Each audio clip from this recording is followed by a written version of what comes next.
Back to the testimony of Detective Scott.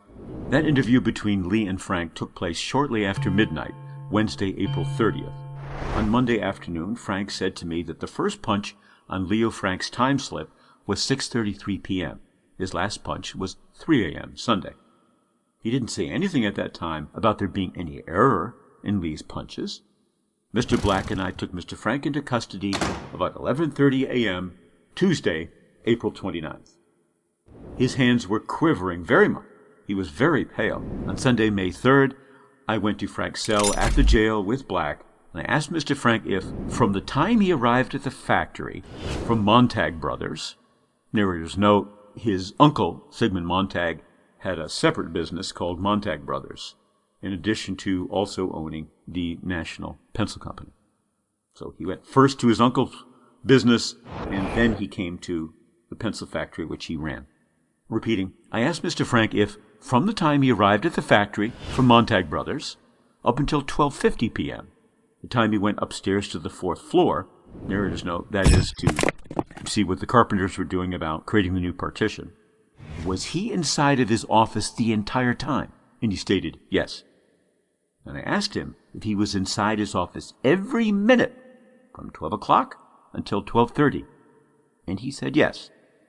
I made a very thorough search of the area around the elevator and radiator, and back in there. I made a surface search. I found nothing at all. I found no ribbon or purse or pay envelope or bludgeon or stick. I spent a great deal of time around the trap door. I remember running the light, that is the flashlight, around the doorway right close to the elevator, looking for splotches of blood, but I found nothing. Watson's remark, no effort was made to impeach Harry Scott. Narrator's note, the word impeach means to accuse. Example, if the President of the United States is impeached, it means he's put on trial. Doesn't mean he's convicted. To impeach somebody's testimony means to basically say they're a liar, to accuse them of lying, of being dishonest. So to repeat, Watson says, no effort was made to impeach Harry Scott. In other words, nobody said this detective was lying. And the whole brunt of lawyer Rosser's cross-examination was to compel the witness to admit that Frank answered the girl's question about the medal.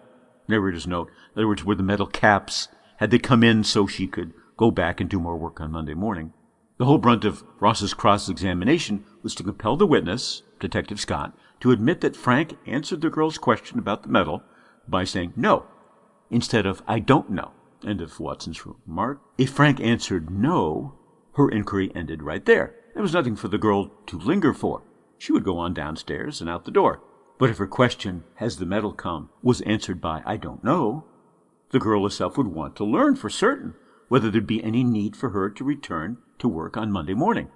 As the next day was Sunday, there would be no work for her on Monday unless the medal were already on hand, because if it reached Atlanta Sunday, it would not be delivered at the factory until sometime after the work hours began on Monday. Therefore, when Frank told his own detective in their first confidential talk that he gave the girl's question a reply which necessarily left her in doubt, he stated a fact that leads to the reasonable, if not inevitable, conclusion that either he or she proposed that one or the other, or both, go to the medal room and see. To make certain whether the new medal had come, she would go to the room where she worked and look. If the medal had come and was ready for use next week, it was there.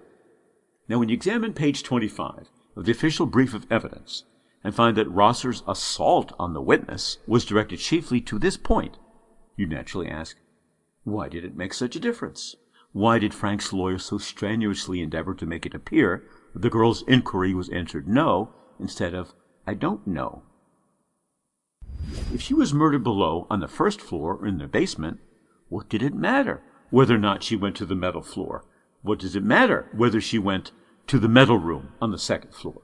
If Jim Conley, sitting at the foot of the stairway, assaulted the girl as she was passing out, neither killed her there or threw her down into the basement, where he afterwards killed her, what difference did it make if the white man at the head of the stairs told the girl he didn't know whether the medal had come? If the evidence places the crime in any other floor than Frank's own, why battle with the witness as to what was said and done on Frank's floor? There is but one answer. The physical indications were on Frank's floor.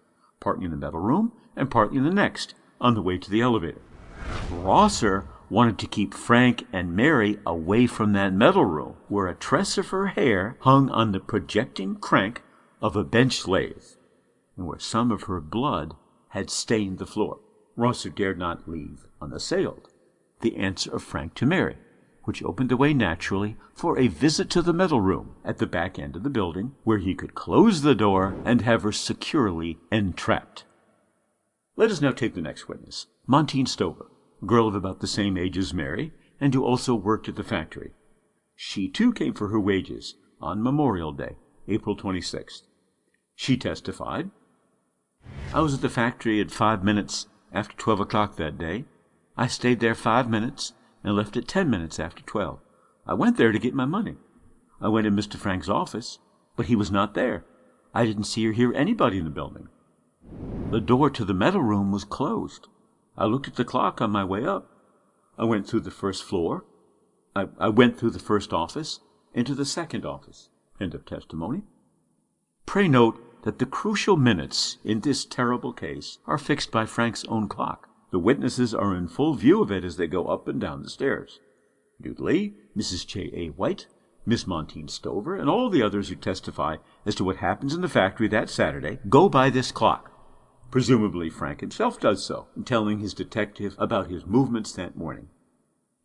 The gubernatorial Benedict Arnold, narrator's note, gubernatorial means the governor, and Benedict Arnold means a traitor.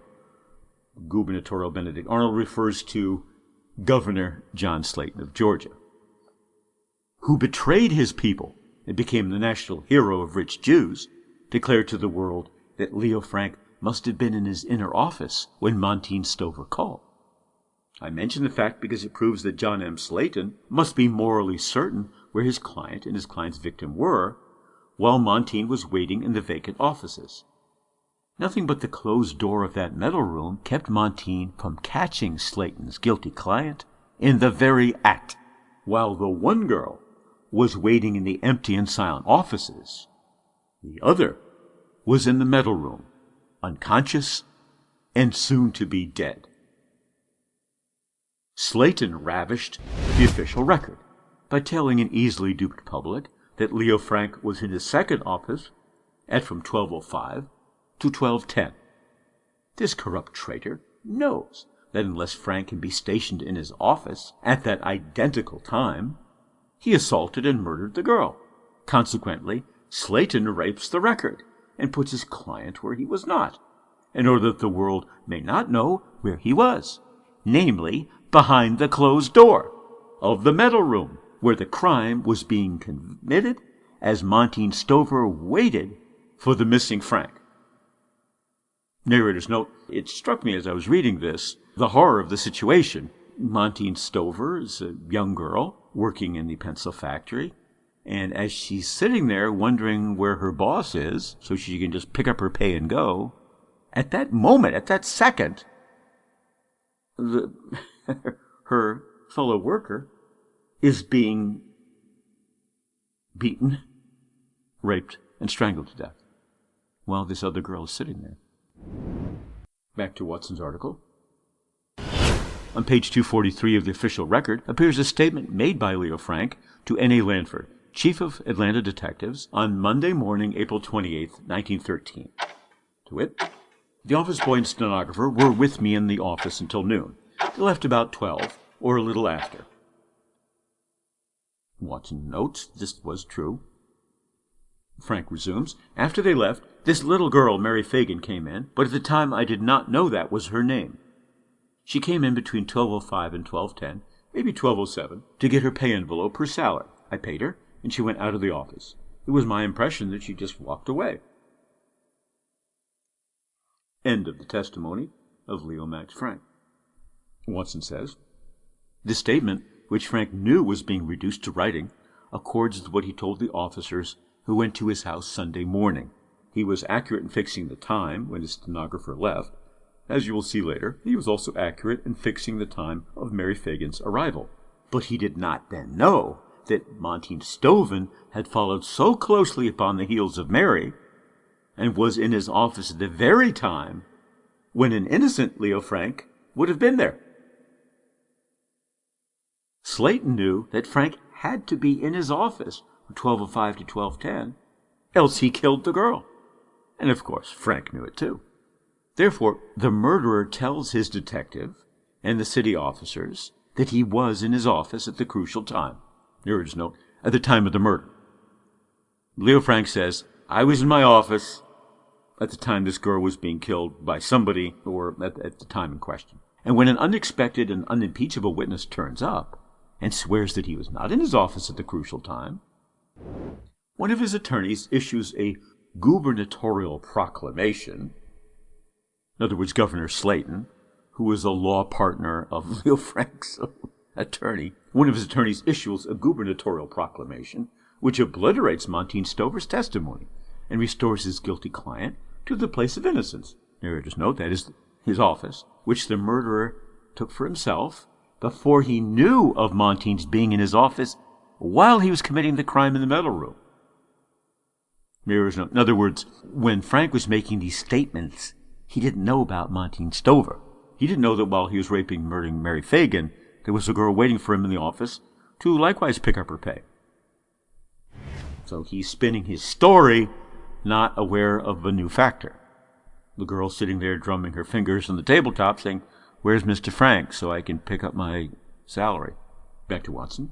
After an intelligent white girl of flawless character and with no conceivable motive for perjury swears positively that she went to Frank's office to get her money, and she looked for him in both rooms, the outer and the inner offices, Governor John M. Slayton argued to the public that his client was in the second office during the whole 5 minutes that the girl was looking for him.